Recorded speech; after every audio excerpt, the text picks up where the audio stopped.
Hello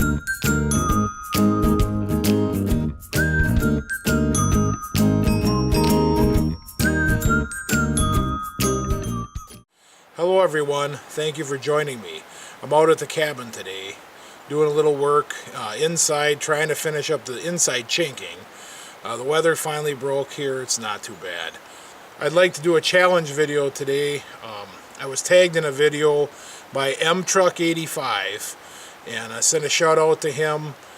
He has a nice YouTube channel. I like to watch it myself pretty often.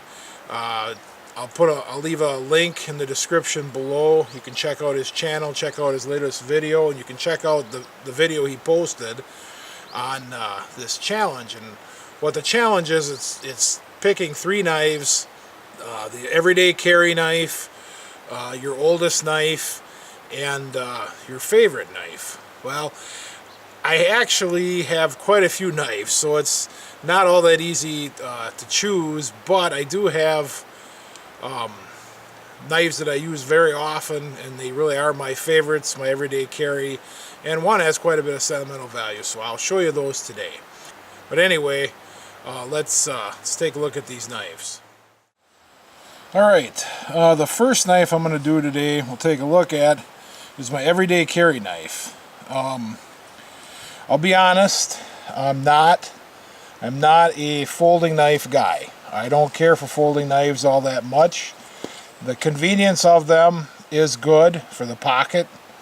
You know, and I do carry this knife at work. I basically carry this knife and my .357 Magnum revolver everywhere.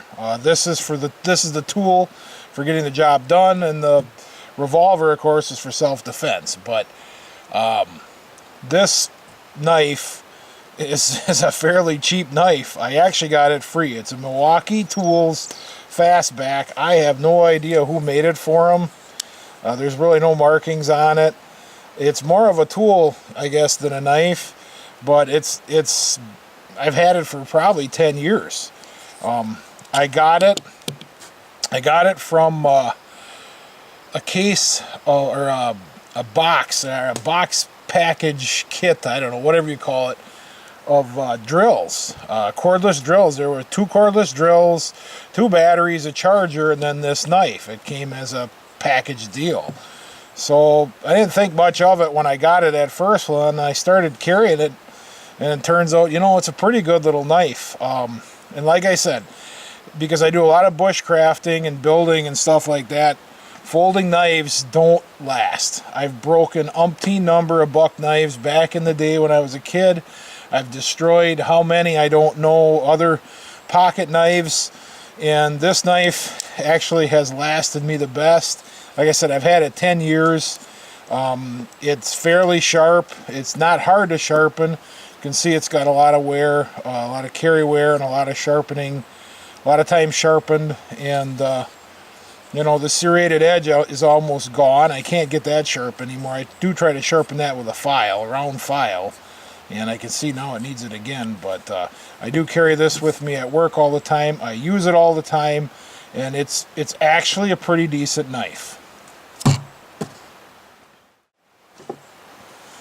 Okay, second knife we'll look at today is actually my oldest knife that I use. Like I said, I have a couple old collectible bayonets, and they're very old. They're 100 years old, but they're not really knives, they're bayonets, and one of them is almost a short sword. It's so big. But this is a knife I got 15 years ago.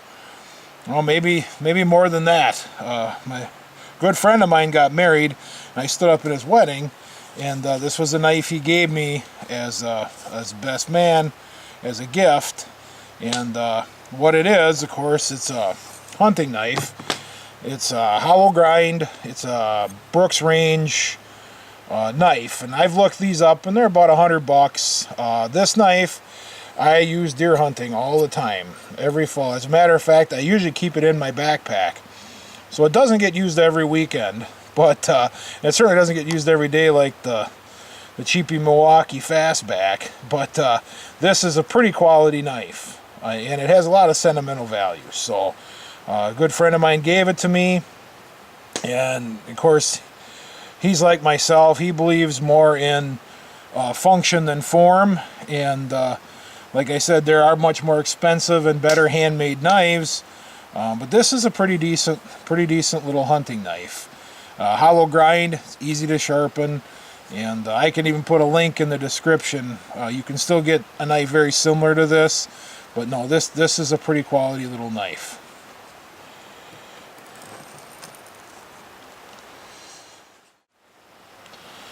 And the last knife we're going to look at today, I'm going to pull off my belt right now. It's in a sheath. It's got a plastic sheath.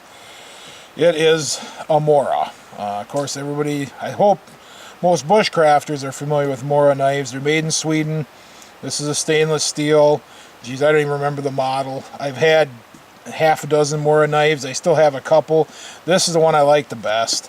And I use it the most. This gets used every weekend that I'm out here at the cabin. I've cut fish, I've cut deer. Like I said, usually I gut with the hunting knife, but if I carry something on my side, this is it. I know a lot of guys carry a folding knife for a backup. Like I said, I'm a fixed blade person. I don't really care for folding knives, and this fits the bill very nicely. It's Scandinavian grind, so it has the flat sides with the angles. It takes a bit of use to get it used to sharpen, actually. But it sharpens up very sharp, and it's a very quality knife. You can use it for batoning, you know, hitting the back of the spine. This spine, I sharpen the spine with a little grinder just a little bit, so I can use it to strike flint, or to strike my ferro rod.